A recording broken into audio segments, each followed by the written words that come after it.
It's Jared from Strong Roots Farm. I've had a lot of questions about profitability in cattle. In fact, I recently made a video where I taught you how to go through a scenario of your own, choosing your model for your small farmer homestead, so you can actually see the profitability over the long term of what cattle can do for your farm. Now, there was a lot of discussion and some negative comments. I knew there would be. It's a heated conversation because so many people have so many different aspects of how they do it. There's many different models, there's many different ways to do it, and depending on where you're at, the inputs all change. That's why I felt the best way to do it was to show you how to do it for yourself and allow you to come up with the numbers versus just me saying, this is what you will get. But because I used a made-up scenario, it was something I did with a consult customer, I've had some negative comments about, can it really be true for a small farmer, for a small homestead? What should we do? What is the best profitable model? And that's what we're going to talk about today. I'm going to take you through what I think. This is my opinion, but what I think, if you're just getting started, you're a small farmer homesteader. What does that mean? If you're in the Midwest, you have less than 20 acres perhaps, you're a homesteader, you're looking just to raise your own beef, you're not trying to make a killing in the cattle market, which I don't think anybody does, but you're trying to get started in this. What is the best way to do it financially? How can you be profitable? How can it help your farm and not cost you an arm and a leg? So that's what we're gonna go over today. I'm gonna actually take you back to the classroom and we're gonna go through what I think you should do as a small homesteader looking to provide meat for your family and maybe a little bit of profit for your farm or homestead, providing for your other family members or close friends, people around you, but not necessarily starting a full-grown cattle operation. So stick around, I'm gonna take you through all of it today. We'll put pen to paper up on a whiteboard actually, and we'll go through all the numbers. I won't hold anything back, and I will show you the best way I think you should do this. Stick around. Welcome back. Thanks for joining us as we go through this financial model. Before we get started here, if this is your first time, please like and subscribe. We're trying to build our channel. We appreciate all of our subscribers, and I want to hear comments as we go through this. Do you think this financial model is accurate? Will it work for you? Are you willing to test it for yourself? This is how I think this channel is going for us, where we have lots of comments. I encourage you to read our comments, and we learn together as a group of people trying to raise food for our families and communities. So please comment down below, like and subscribe, come along with us. Let's get to the classroom. All right, as we get started, I want to do kind of a little layout just to kind of give you some parameters of what you're going to need on your farm as far as structures before you get started, because I don't want to mislead you that you can just get cows. So you have a piece of property, you have your house, okay, wherever it would be, and whatever the layout is, it doesn't really matter. You're going to need some kind of structure to protect them throughout the winter, especially in the Midwest. If you're way down south, you can make this decision based off of other videos or people in your area. That's what I'd recommend. But some place that they can get out of the wind and out of the rain, especially when it gets super cold. But most of the year in the Midwest, where I'm at in Southern Ohio, 8 months, they're gonna be out on grass, 10 months out on grass. You're not gonna need this, but there's two things that I would recommend. One, all of my perimeter fence where my cows were in would be hard fenced, good fence, particularly newer fence. So whether that's high tensile or woven wire, you need good fence. And then you need some kind of a structure of fence that is a smaller square. This is nice to have around your barn. It's what you'll use in the winter to keep them and feed them and let them on this grass. But it's also a place when you bring these calves home that the calves can calm down for a day or two and rest and have double fenced, okay? So in this scenario, I would fence my entire property all the way around the outside. I would fence the section from where the cows are gonna be. I might put one fence down the center of hard fence, but it could be temporary out here. And then we're gonna have a small square internally of hard fence that we drop the cows off when we bring them home and where they stand in the winter. This fence here, if a cow got antsy and you got one that wasn't calm, and they jumped over, there's now another fence that they have to jump to get off your property. I've seen this happen too many times, so this is my recommendation. Take it for what it's worth. The next thing you're going to have is water. So hopefully you have water at this barn, whether it be a hydrant or whatever. And then I would recommend having underground water. Automatic waters are nice, but they are expensive and they will cut into your profits on this.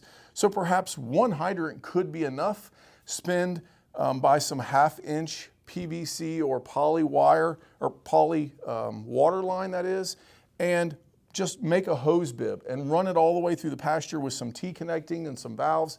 You can leave it lay on the ground and drain it during the winter. You're not going to be watering out here in the winter, mainly up here. So you can do whatever you want, but know the more money you spend on structures, the more money you're going to need to make with your cattle. And so spending less is typically the best way to go. Start with as little debt as possible. If none, that's really where we want to be.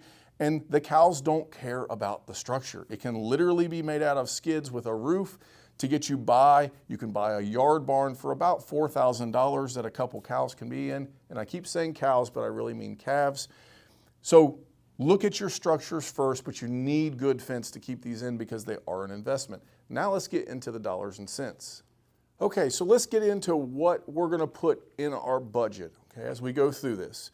So I'm not today going to put the land and the taxes in this dollar amount, okay? You can choose to do that. I will tell you, if you're trying to do a homestead style model, a small farm style model, and you're using this model to pay for the property that you bought, you're not going to come out very good, okay? It's not very easy to take cattle and use it as a productive model and pay the land and the taxes. Now you need to do that, okay, some towards that, so maybe you put $50 or $100 per head, okay, but you have purchased, we're gonna assume that you have purchased this land already with whatever budget you had. So today, I'm gonna leave that at 0. We have the actual calf. We have to buy the calf. So what type of calf are we gonna buy? We're gonna buy 400 to 500 pound heifers, okay? So weaned heifers. Why heifers? Heifers grow better on grass. So in this model today, you're going to see that we are going to be 100% grass-fed. Why? Because that's what I know and what I do. You can choose to do grain, and I'll tell you, you need to look up how much grain an animal will take from weaning weight until butcher, and then go to your local feed mill and find that out. That's a different number, but you can do this on your own. But today, no, our model is going to be 100% grass-fed. We've got to buy this calf. We need water. We need hay. I'm going to recommend that we have 5 5x5 round bales or 8 4x5 round bales of hay per calf. We're going to do this for a 1 calf model, and you can multiply it for whatever you're going to do. This is a Midwest number, okay? So if you are not in Ohio, Kentucky, Indiana, Northern Tennessee, Southern Michigan, you might want to research this a little bit. Some Arkansas, Missouri, they're all about the same. Other countries, I don't know, but talk to farmers in your local area about how much hay you're going to need. Do not buy square bales. The square bale market is so high, it will throw all your numbers off. If you're planning on feeding cattle with square bale hay, it is going to be financially very difficult. It is nice because you can carry them by hand, but there are many ways to move round bales without spending $35,000 on a tractor that will lift and stack them. You can buy a 4-wheeler with a buggy, you can buy a bale unroller, you can move them on the back of a smaller tractor or the 3-point and set them down. Okay, so obviously here the equipment, what I'm going to do is show you the profitability of what the animal actually needs, and then you can say, okay, here's our profitability. How much can we afford to spend on equipment? I'm going to let you make that decision. You're going to need mineral and salts, okay? So you need some kind of a, whether it's an all-in-one mineral, whether it's a mineral tub from Riomax, something like that, or whether you're going to do a complete mineral system like we run, you're going to need some kind of mineral, and you're going to need C90 or a good mixing salt from Redmond's, a good mineral salt. You're going to need some kind of a budget for vet or medical expenses. So if you don't know what you're doing yet and you buy bull calves, you're going to need to pay to have them castrated or ban them yourselves. But today we're buying heifers. Are you going to vaccinate them? Are you going to give them an antibiotic when you bring them home from the yard? Are you going to have somebody come and check them out? We no longer do a lot of that because we have experience. If you're young and beginning, you might want to set a budget here for vet or medical expenses. And last, we have fence, whether this be temporary fencing, whether this be this fence that you built, you want to amortize it across cattle so that the cattle pay for the fence. We need to come up with a number for fence. All right, so now I'm going to go and throw some numbers at these just to let you know where I'm at based on myself. But you're probably going to need to change these a little bit for your local area. All right, so we've got some numbers in here. We're going to use this as of my today prices in February of 2025. And so we're going to say you're able to buy a calf. This is 400 to 500 pound heifer for $1,200. You buy it from a local farmer. Hopefully, if you go to the market, right now the prices are good. You may pay a little more than that. Here's what I'm going to suggest you do. If right now I had somebody come to my farm and said, we're a small homesteader, we want 2 calves every spring, heifers, we will pay you $1,200 each year for each one, and we will make a contract with you for the next 5 years, meaning they're going to buy 10 calves over 5 years from me, and they're going to create our own market agreement. Doesn't matter what the market price is, they're going to give me $1,200. I would make that deal today. The market is high, so this year I may get a little bit more than that, okay? But on average, it's going to be very good price. I can definitely level load my income as a farmer, as I produce calves, but you as a small homesteader, we're going to use $1,200 for that calf. $50 for water. I'm on city water. I pay for my water. This is what I have found to be true for the life of that calf until butcher. But if you're on a well, if you have a pond you're going to pull out of, whatever you're going to do, put your number in there. Hey, $250. I went with 5 5x5s, which in the first cutting in the later in the spring, those will go for around $50. So we put in $250. Mineral and salt. You do need mineral and salt like we talked about. That's going to cost you around $150 per head. That is my estimate. You can go higher and you can go lower depending on what you want to put into your animal. I recommend sticking to something very good, especially as you get started. Vet, I put $50 down there because that's around what we spend or less than that, but it could be much higher for you if you're a beginner.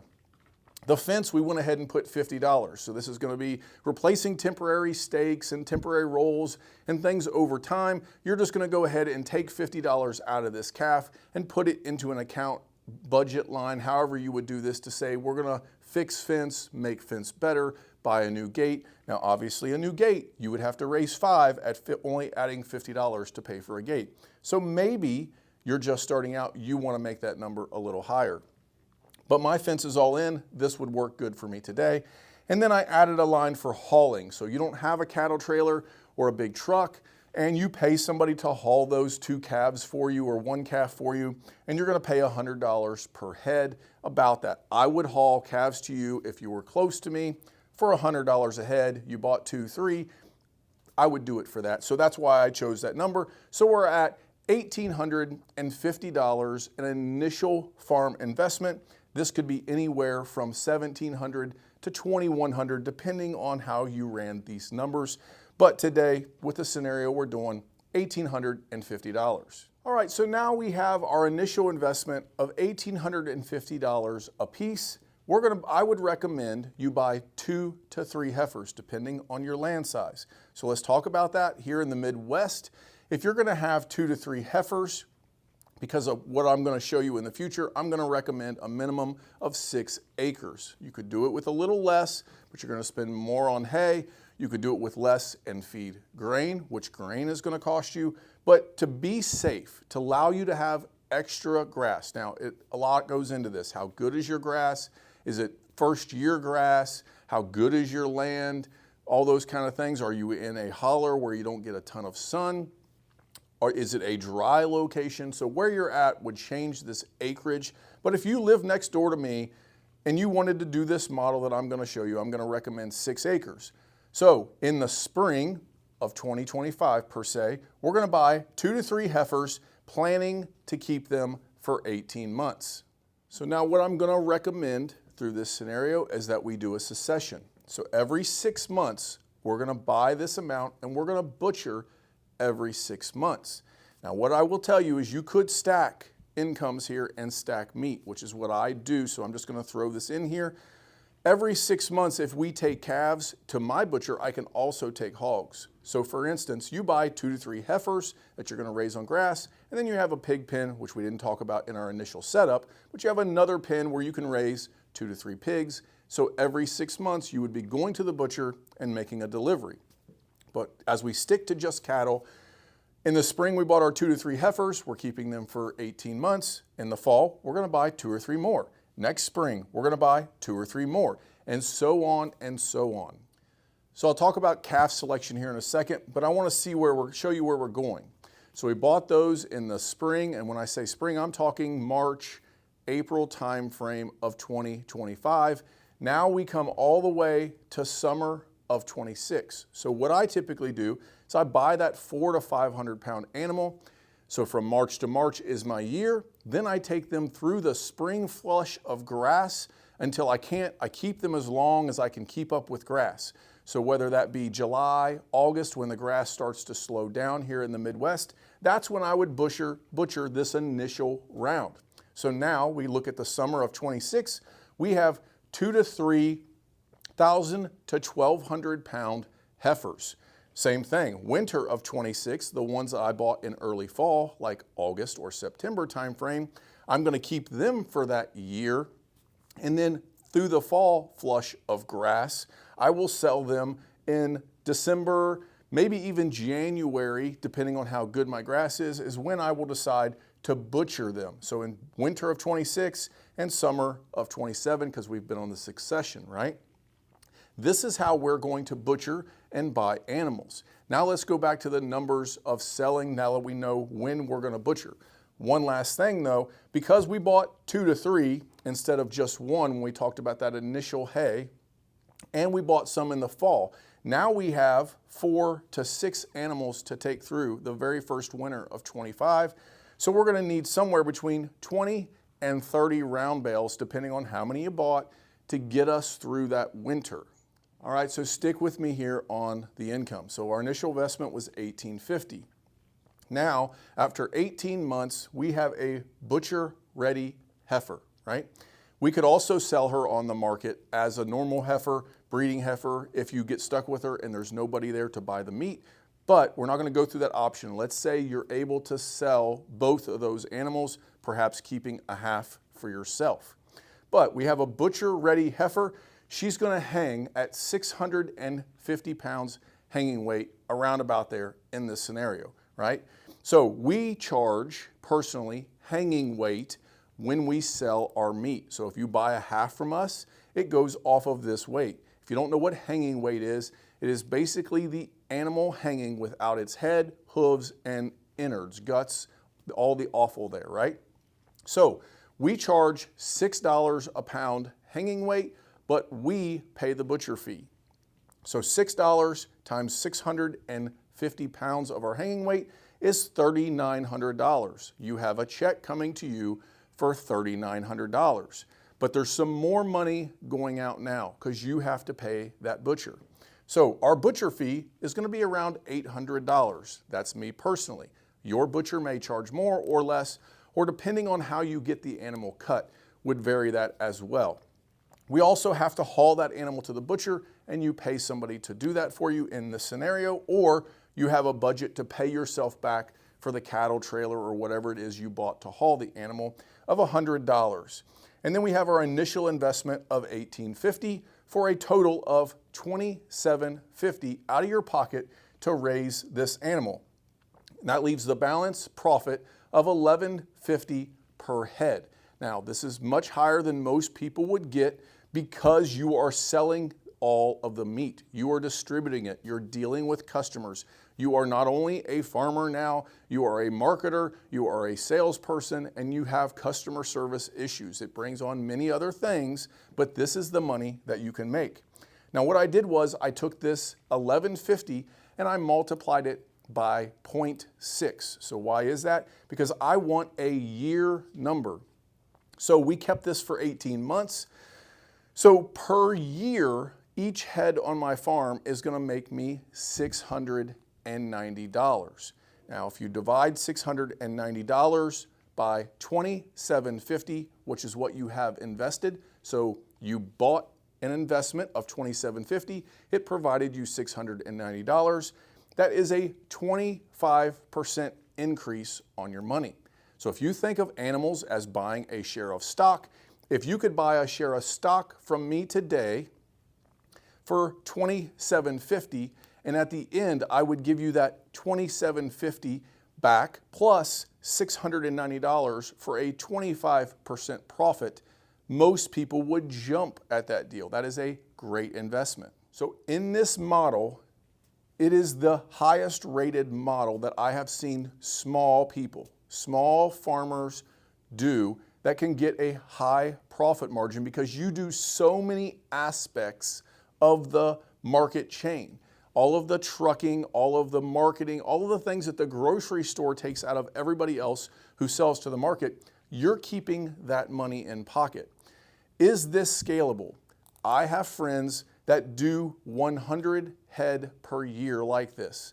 It's their full-time job. It is a lot of work, and because they have so many head, there becomes so much more cost. You can't do 100 head without a tractor, without baling equipment, without bigger barns, manure spreaders to get rid of the manure, all the other things that go along with farming equipment-wise. But when you're small, you can get away without some of that stuff for a while or limit yourself to smaller equipment. So in this instance, being small can pay off. Now these numbers look good.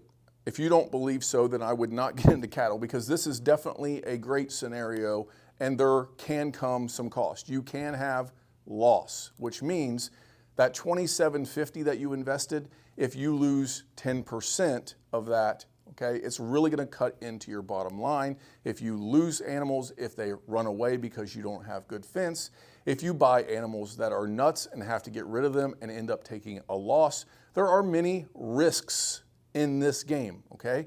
And so it looks like it's a guaranteed number, but it is not. This number will not always work out because of the risk factors, the change in the market, if another COVID comes around, God forbid, all those things. Can you get into the butcher? Does the butcher mess up? You can put all this work in for 18 months and a butcher can mess it up in one day. So by all means, I'm not saying this is a dream come true. There are many things, so don't beat me up about these numbers. There are many things that can change in this, but over time, this will average out and this is part of what we do on our farm. Now, we have gotten so big that my main con of this program for me was that I could not find good quality grass-fed genetic heifers every year without getting one from multiple different farms, and then we bring in sickness. So one key point I'm going to tell you here is try to get all of your calves from the same farm, okay? And I will tell you, if you offer $1,200 a head, you should easily find somebody close to you that would make that deal. And I would stick with that same guy if he has the genetics that you are looking for.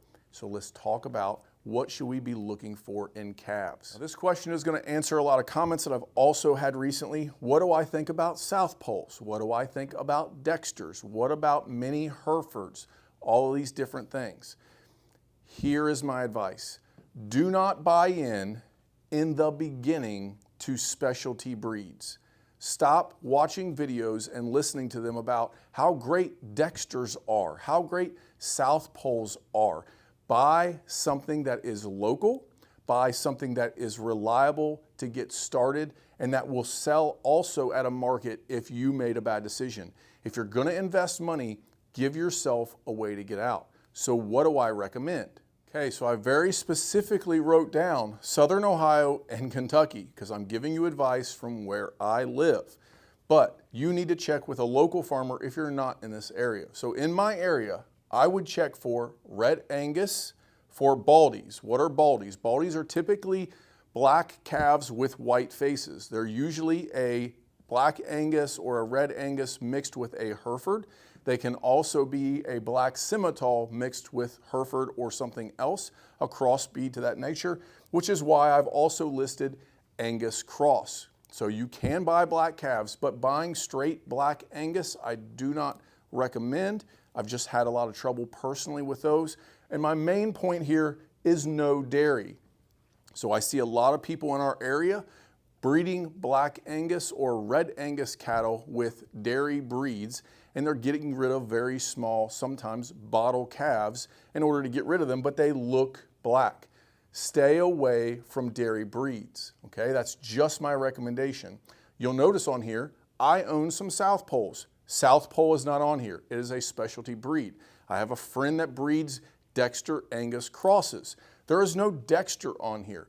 Why? Because they're a specialty breed. If you need to get out, it is hard to do so with those breeds. And you will also typically pay more for those breeds.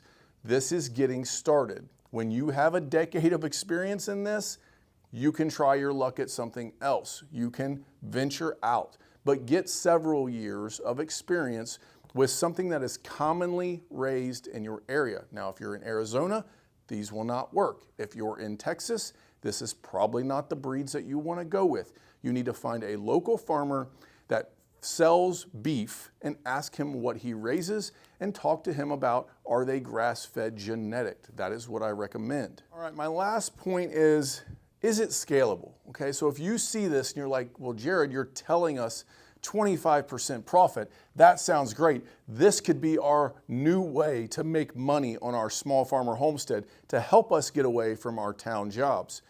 And I'll tell you, it is scalable to some extent. But when you get more than you can handle with your little four-wheeler or your little side-by-side and a dolly, you get into a bigger tractor. That means more manure to a manure spreader. That means bigger barns. That means more hay. Are you going to haul it? You see what I'm saying? The more you get, the more problems and risks you take, and the more inputs and infrastructure you're going to need to have. So it is scalable to some extent, but I would not say take that $900 a year and try to turn it into $100 or 100 head of cattle. So is it scalable? Yes. Would I recommend it? No. There is beauty in staying small. All right, so why? I'm kind of being negative there. Why am I not recommending that you scale this up? I'm showing a profit. With more calves, more cattle, you take on more risk, okay? Especially in this model. This model is great for somebody who wants to stay small. Can it be done? Yes. I have friends that do 100 a year, like I said. But it is very difficult. Once you get to a certain point, it is going to be hard, and that is what happened to my farm. It's hard to find quality calves from the same farm. You start buying from multiple different people in order to get enough animals on your farm. You bring in multiple sicknesses from different farms. They're not acclimated to each other. And then you have issues, medical issues with calves. If you bring them in at the right time with good weather, you can fight some of that, but they will spread things. And it brings on a risk that is not there when you decide to stay small. This is why ultimately my farm, we went to a cow-calf operation. From time to time, I do buy calves. If I had, like this past year, we had only 2 steers. Everything else that we dropped of the 19 were heifers. So I prefer to keep steers back because we have a bull and I don't want to have to sort and have 2 different herds. We went to a cow-calf operation though because it became hard to find quality grass-fed genetic calves in my area from the same farm for a reasonable price. Okay, so they either had a specialty breed and they wanted to charge an arm and a leg, or they didn't have a grass-fed genetic if it was the correct price, because I needed so many. We were looking at 30 a year. That's where the issue happened with us, and it forced us to go cow-calf to produce our own calves and not rely on somebody else, which changed these numbers. Per head, I make less than this. So for some transparency, We make somewhere between 8 and 12% profit a year on our cattle. Selling beef, from time to time, I will sell a few calves because they are a great price right now and I'm able to do that. And we have gotten big enough that I have to have some farm equipment. If you've watched my channel very long, we have tractors, we have a big barn, we have to buy in a lot of hay. I bought in 120 rolls of hay this year. I'm still gonna have to buy some more hay because of the winter and the drought that we had. Getting bigger changed my numbers. So instead of making 25%, I'm making 10% because of all the added inputs. So staying small will keep your profit margins higher, and there is a pendulum that you can grow. Can you do it? Well, there you have it. I hope that video helps you and gives you some accurate numbers and some actual thoughts of how to raise cattle and make a profit on your small farm or your homestead. Now, I do want to touch on one thing. I've had multiple people say this is not an actual business model, because in an actual business model, you would have to pay for the land, for the fence. Every cost has to be in there. So it's not an actual profit margin percentage, and that's negative, and I agree. It's not a business model as far as starting a business. So here's the discussion. If you started a business making widgets, you would then take that profit margin and go home and pay your mortgage, the place where you lived, the property where you lived to live your life. In this model, the homestead, the farm, is where you live. It's being paid for with whatever budget town job that you have, whatever thing that you do to pay, just as if you ran a business. This is not a start your own business and get a 25% profit margin business model. This is a side hustle model. Now, I agree. It would be nice to pay for your fence and your property and your taxes. And if you were going to do a cattle large scale operation and set it up as a business, those numbers should be in there. But today we're talking about homesteaders and small farmers, people who already have the land, they're looking to feed their family. Is it worth them getting cattle on their farm? Will it cost them more than it's worth? And I think today I have proven that no, you can make a profit and come out with beef. The last point here is, how many calves do you need to raise to get a free half of beef in your freezer for your family? I have found the magic number to be 3. So if at 25% profit margin, it would take 4 to double your money. That makes sense. So if you raise 3, that 5th half could be free, and then the 6th half, because you have 3 full animals, the 6th half would just be icing on the cake, or cover up for some of those miscellaneous costs that got left out, or some issues that you had that year that changed these numbers. So down in the description, I am going to link the original financial video of how to make a budget for yourself with cattle. I'm going to link that video, the one that got a bunch of negative comments because of the scenario and people do it differently. Understand you're going to do it differently than me. It's fine. We live in different locations, and different locations come with different numbers. I'm also going to link a video to beef cutting instructions, because in this scenario, we're talking about, we're going to have butchers butcher the meat, cut it up, and USDA package it so that you are able to sell it off of your farm. So you need to know how to have the beef cut up to make sure that you can sell it properly to your customers. So I'll put that video down in the link as well, going through those cutting instructions and how we cut our beef up. Thanks for watching, sticking with us to the end. If you like this comment, please hit that like button. It really does help our channel, the algorithm, to push us out there. Subscribe and come along with us on that journey. Comment down below, let us know what you think of this, and is it worthwhile to get cattle on your farm? I also want to know if you believe that a specialty breed like Dexter or South Pole, that's what somebody should do in the beginning. Should they jump into that? Is it worth the extra money, and why? I really want to know the why there. We appreciate you spending your day with us. Sorry it got so long-winded, but I really wanted to give good details in this video when it comes to finances. Please check with your local people. I hope I made that point. Check with people, farmers in your area that are doing this, and ask for their opinion on the budgets. Till next time, thanks for watching.